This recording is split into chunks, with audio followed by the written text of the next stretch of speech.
This is the Georgia Farm Monitor.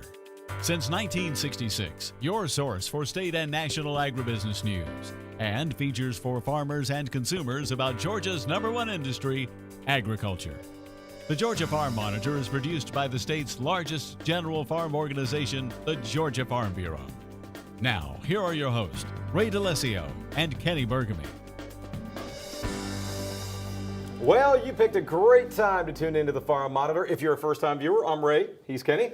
If you're a regular, then you know what happens next. Yeah, like clockwork, here's your show rundown. Dairy producers rejoice. Starting next month, a new insurance program for you, something American Farm Bureau calls farmer-friendly. Also on the program, the Farm Monitor drone makes its way to Daring, Georgia to see how these high-tech little helpers have changed the lives of many at McCorkle nurseries. And then later, what some may call a lost art form is alive and well just north of the Georgia border. In fact, they're about to celebrate 30 years of existence. These stories and so much more starting right now on the Farm Monitor. Summertime, a few months spent by the pool, the beach, or if you're a farmer, in the hayfield. Of course, it takes a lot of effort and money, which is why it's important that the hay you produce is stored correctly. John Holcomb has that report. It's not for the faint of heart. It's a time-consuming, costly, labor-intensive task that has to be done to keep your cattle herd sustained throughout the winter. And the last thing you want is any of your hay lost after all of that work. Hay is expensive to produce. According to University of Georgia production budgets, dryland Bermuda grass production, the variable cost is $370 an acre. So first of all, we're producing a very expensive commodity. And storage losses can range from 20 to 60%. Not to mention the nutritional losses that can happen when not stored correctly. Properly storing hay inside can help you with the problem of decreasing TDN in your forage or energy, which can help you decrease, feed cost in the wintertime when you try to supplement. That's why proper storage is so important. According to Kickler, the best way to store hay is to make sure it's in a covered shed or barn. They do cut down the cost of storage losses, so you're running 2 to 5%. Good thing about hay barns is you can use them for equipment shelters too. So it's kind of a dual purpose type of shed. However, storage buildings can be costly to build. So you can store hay outside, but you'll want to do that properly to help reduce the amount of spoilage that can occur due to weathering. If you're going to store it outside, you can store it in rows, kind of stack them together with the flat ends together, and try to run those rows north and south. That way you can maximize the amount of sunlight hitting them during the day. Also too, if you can elevate the bales off the ground by either pallets or tires or row ties or something, that also helps us with losses from that forage to the soil contact on the ground. You want about 3 feet in between the rows. That way you get some airflow. Another option for storing hay outside is wrapping them in plastic. The downsides to this technique are moisture level concerns and the fact that it can be costly, but it is worth it if done properly. You want to be about 45 to 60% moisture when you do that so that the ensiling process can occur properly. You have to watch out for holes in the plastic because you get spoilage. If you have birds or anything that can poke a hole in that plastic, you're going to get spoilage at that spot. There's also one other storage technique that should be considered, and that is grouping. First cutting of the year, like Bermuda grass, is probably going to be a higher quantity, but the quality is going to be lower because of, we have a lot of weed pressure in that first cutting. The last cutting is probably going to be the highest quality, and then so we probably need to kind of group those cuttings together. Reporting in Moultrie for the Farm Monitor, I'm John Holcomb. All right, on to other ag news. American Farm Bureau Insurance Services is teaming up with other collaborators and offering a new federal crop insurance product to help dairy farmers. As AFBF Chief Economist John Newton explains, the product provides insurance for the difference between the revenue guarantee and actual milk revenue if prices or revenues decline without capping production. Crop insurance agents will be able to start unveiling premiums to farmers in a very short period of time. This is going to be on the market for sale October 9th. We've got all of our premium calculators set up so that you can see what premiums would be today if you were to go out and buy a policy. We recognize that there are dairy farms of all sizes. We wanted to make a program that would work for small, medium, and large dairies. So there absolutely is no cap on how much milk you can insure under the Dairy Revenue Protection Program. Meanwhile, for over a decade now, McCorkle Nurseries in Deering, Georgia has set the bar way up here in terms of efficiency thanks to a dozen or so workers who never take a break, never get tired, and most importantly, never complain. Heck, they don't even eat or sleep. Just a couple of drops of oil now and then, a little recharging of the batteries, and they are good to go for hours. Then again, you'd expect all this from a high-tech robot.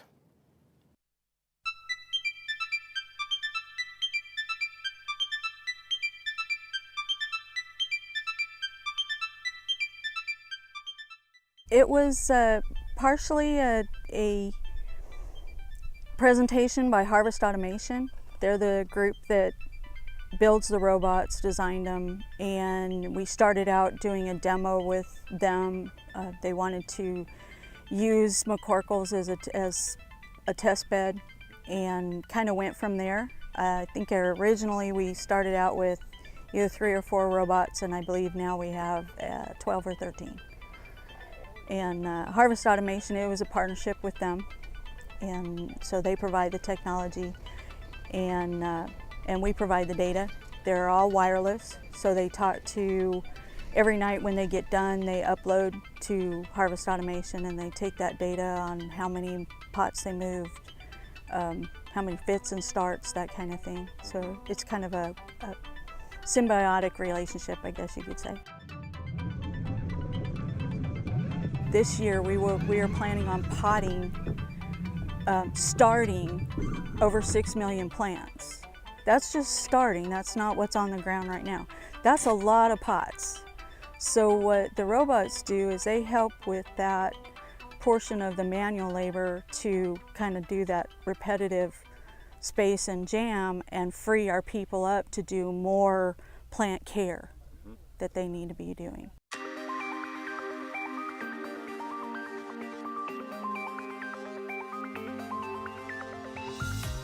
We are in our 76th year of operation. It's a family-owned operation. It was founded by the grandfather of the McCorkle family, C.S. McCorkle, and his sons ran it for a while, and now his grandsons are the ones that are at the top of the ladder, so to speak. But it's 2 different farms at this point.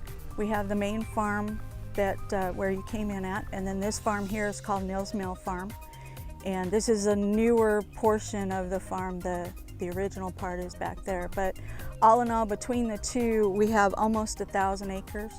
Not all of that is under production, probably about 70% of it.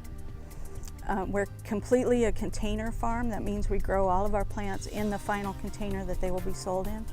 So it kind of makes it interesting in some respects for taking care of the plants because it's not actually in the ground, but it makes it a lot easier to move them around. I'm a total geek, so for me it's the robots. It's just kind of like, this is just awesome. I love the fact that that technology is able to help our workers do their job a little faster and more efficient, and also free up the people that need to be freed up for other more productive jobs, and being able to help the farm be more productive that way, and that technology can do that. It definitely makes my little girl inside go, yay! That's pretty neat stuff there, for sure. Now, when we come back, catching up with Saxby Chambliss, the former senator's reaction to being honored by Farm Bureau, and why he feels the Farm Bill is crucial for the success of American agriculture.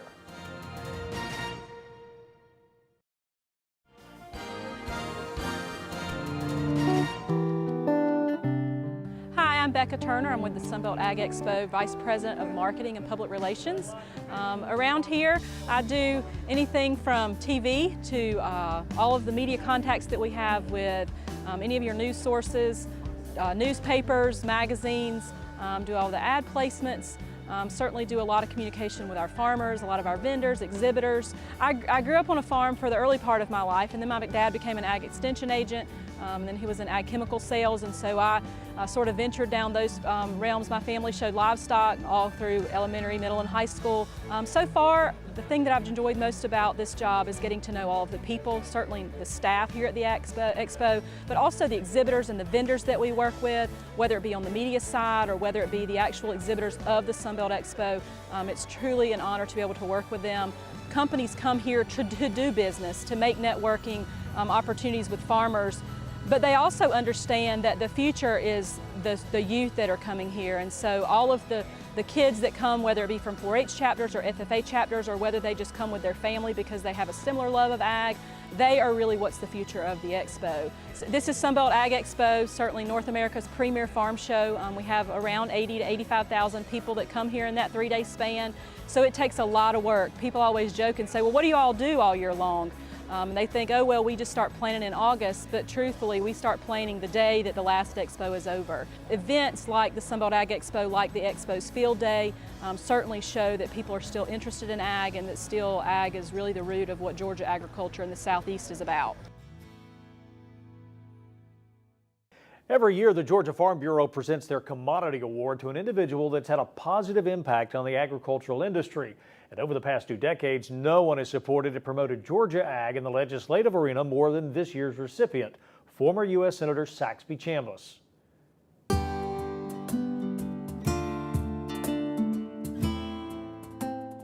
Well, let me just say to Farm Bureau, thank you. Once again, I am humbled and honored to be recognized like this, particularly by an organization that I have so much respect for, I've had such a long-standing relationship with.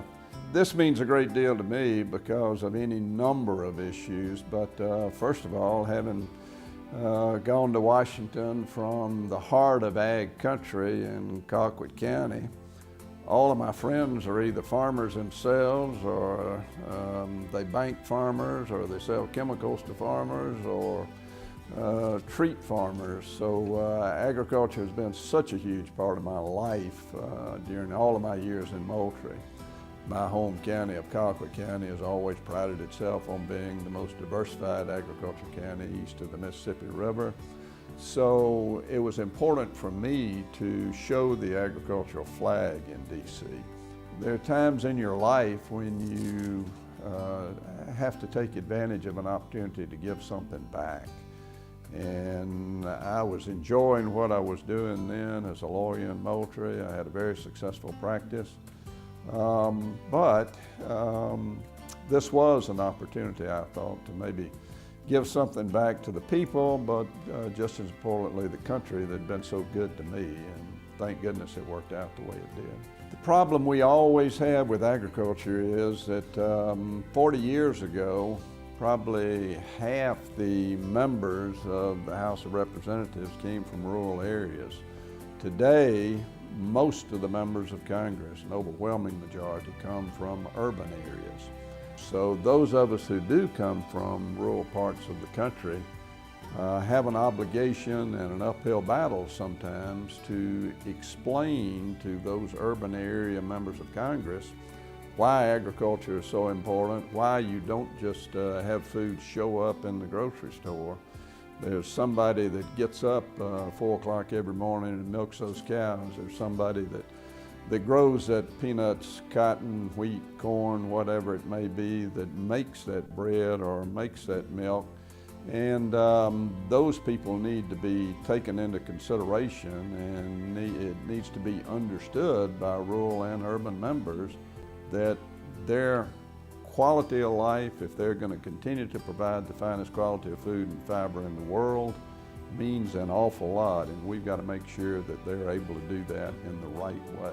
I was very fortunate but very blessed to serve as chairman of the Committee on Agriculture for 2 years, and then to serve as ranking member for another 6 years. The last 3 farm bills I participated in, I was in the room when all the decisions were made. So when you have a chance to write a farm bill, a major piece of legislation that impacts everybody in the country every single day, impacts trade policies, impacts national security issues, it's kind of overwhelming, but it's significant, and I've thoroughly enjoyed my opportunity to be involved in making the final decisions on what went into each one of those farm bills.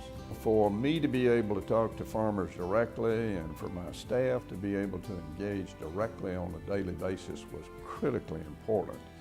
And it allowed us to be heard. I mean, everybody else in the Senate knew that the guy they needed to go talk to about any issue on agriculture was me. And I took great pride in that. We worked hard at it, staff worked hard at it, but in the end, I think we got a lot of things done because of the fact that farmers let me know what their thoughts were about everything from planting to harvesting to policy matters that were going on in agriculture. If they didn't tell me, I wouldn't have known about it. So it's critically important that there be a relationship between every farmer in the state and every elected official that has anything to do with agriculture. Well, boy, how things have changed over the years, including how quilts are made. When we come back, meet a lady who's been doing it for a long time and why she feels being a member of a quilting guild is very important.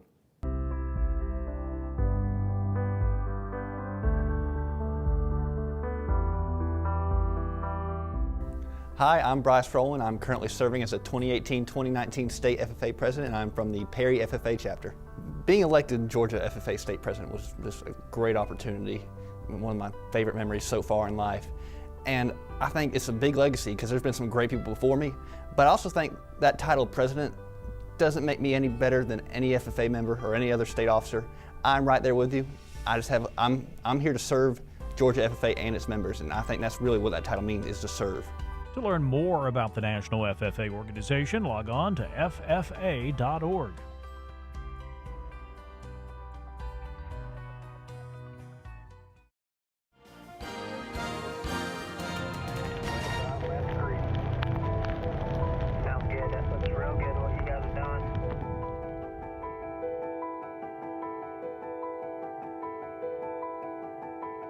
The Southern Appalachians, historically, fires are happening with some regularity. You had natural ignitions from lightning. You also had ignitions from Native Americans. Then what happened in the early part of the 20th century is fires were suppressed and fires were excluded. You take fire out of the equation, the forests start to change. You start losing certain fire-adapted species. You get this buildup of fuels, just dead plant material that accumulates over time. Prescribed fire is a management tool that we use to reduce hazardous fuels, to take these forests that have changed pretty dramatically due to fire suppression, put fire back on the landscape and try to convert them back to something more similar to what they were 100 or more years ago. The US Forest Service has a partnership with Clemson, and it's to sponsor the Fire Tigers program, which is a student-led fire crew. These students get all of their training through US Forest Service standards, and then they have the opportunity to get out on Forest Service prescribed fires and Forest Service wildfires. So the students for us is great. It gives us a chance to give back to people that want to do this in the future. It's also great because anytime you try to teach a subject, you end up learning it a little more in depth yourself. It's all across the board very positive. I think one of the biggest things with this is it gives the students a good, safe foundation to build from. They adhere to those national standards, and they're officially red carded and could really work anywhere in the country.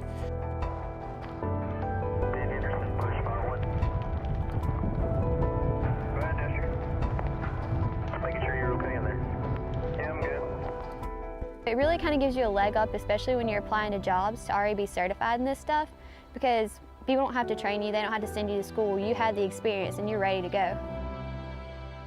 We're very lucky at Clemson to be situated only 30 minutes from the Sumter National Forest.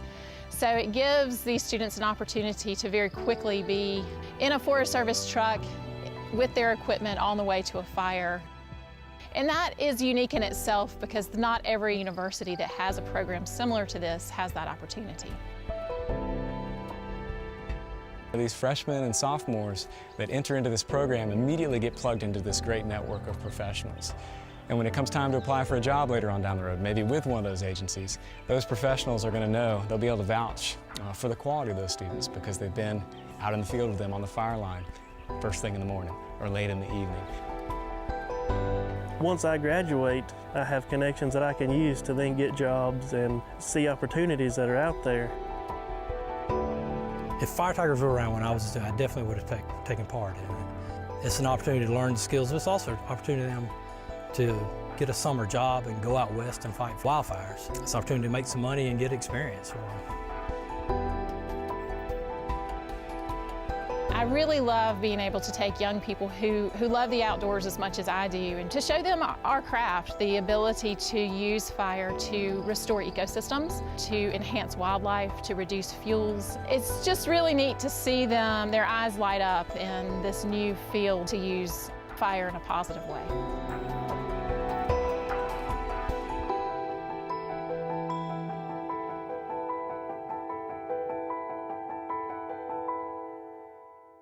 Finally this week, as many of you know, quilting is an art form that's been passed down for many generations, but what used to be a way to keep your family warm is now more of a hobby for most. In fact, the Monitor was invited to the Quilting Guild that'll be celebrating its 30th anniversary next month. We spoke to the vice president as she talked about what has changed over the years and how guilds are keeping the art alive. I'm Marie Atkinson. I'm Vice President of the Peaceful Hearts Quilt Guild. We meet in North Augusta, South Carolina. We have members all over the area. I've been a member since 1997, been quilting for over 20 years. We have about 130 members. We meet on Mondays and Thursdays every week. We have workshops and we have social bees and we have covered dish luncheons, and we have all kind of fun activities. A quilt bee, back in like the early days of quilting, was where a group of women got together to quilt one quilt. And they had a wooden frame that the quilt was wrapped around or strapped to or clamped to some fashion. And they sat and they hand sewed that quilt, the 3 layers of the quilt together. And because it is so time consuming, they were able to get it done in 1 or 2 days. Whereas with today, a quilt bee is totally social, where we come together, we're working on our own projects, and we are still meeting for that social aspect. So one of the best things about quilting is the social aspect. Meet new friends, and I've got lifelong friends now here in the Guild that I've made from being here so long. Being a member of a guild is very important. When I self-taught, there were things I didn't know I was doing wrong. And if I felt frustrated, I had nobody to ask. So with being a member of a guild, we get together, we share not only what we've done, but we share frustrations and we share, how can I do this better? And that also helps me as an officer of the guild know what classes and workshops to line up with our groups to help them to teach them how to learn to do whatever they're trying to do better. Quilting is not just what a woman does anymore to make a cover for her family. It is so much more. And yes, there is the hobby side of it, but it's also a very big, it is some people's careers. The teaching, the quilting for others. There are a lot of people who want to quilt, but they don't want to make it.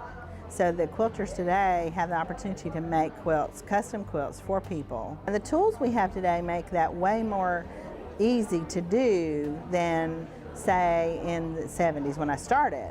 Because in the 70s when I started, you had to take a template of either paper or cardboard, transfer that pattern to that template, and then cut around it.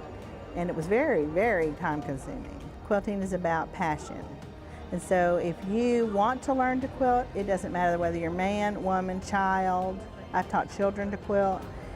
It's not about your economic status, because trust me, if you don't have the money to buy fabric, we have lots, we'll share. That's going to do it for this week's edition of the Farm Monitor. Now here's a reminder for all the latest ag info regarding food, great recipes, and what's happening down on the farm. Be sure you check out our Twitter, Facebook, and Pinterest pages. You'll stay informed and see what's up in the world of farming, plus with us on the show. Take care, everybody. We will see you next week right here on the Farm Monitor. Have a great week.